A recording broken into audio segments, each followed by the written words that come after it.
So, they say that feelings aren't facts, right? Feelings aren't facts, especially when they get political. Feelings aren't facts. That's not the facts. That's not reality, right? And yes, I understand that. But I saw an excellent um, little clip of a video that reiterated what I've always believed, which is that feelings can be facts in certain context. Feelings can be facts. What I mean by that is, and I'll tell you who I saw this. It just came up on my Facebook Shorts, Reels, newsfeed or whatnot. I don't even follow this guy. And no, I'm not even married, so I'm not getting a divorce. I'm not even married. But that famous lawyer, divorce lawyer from New York, James Sexton, I see little snippets every now and then of what he has to say. And a lot of it makes sense. One thing he said, which goes with what I just said to you, is that feelings can be facts. And it was so good to hear somebody else say this. Here's what I mean.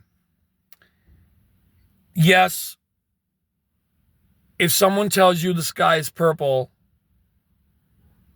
no, of course not. But there's no emotion tied with it. You see what I'm saying? There's no emotion tied with it. However, if you're in a relationship, whether you're married, dating, or whatever level of relationship you're in, even casual, whatever, your feelings, your emotional guidance system, as Abraham Hicks would say, will tell you where you're at, frequency-wise, vibrationally. Those are facts. It's like a GPS system. I've said this before.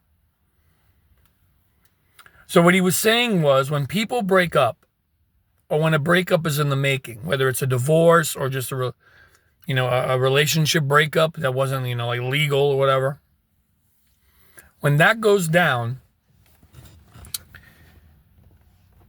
and let's say you tried things, you tried to work it out, and it's still not happening for you, don't, the facts are in your feelings. And and this was great the way he worded it, because it makes so much sense.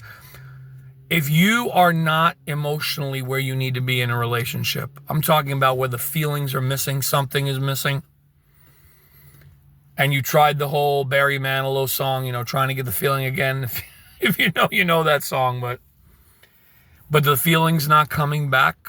I'm not saying it has to be that infatuation, early stage feeling, but that there should still be something there, something to hold it together once the bloom comes off the rose.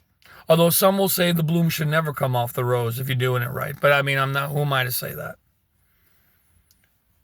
The rose is still there, but it's different, right, as time goes on.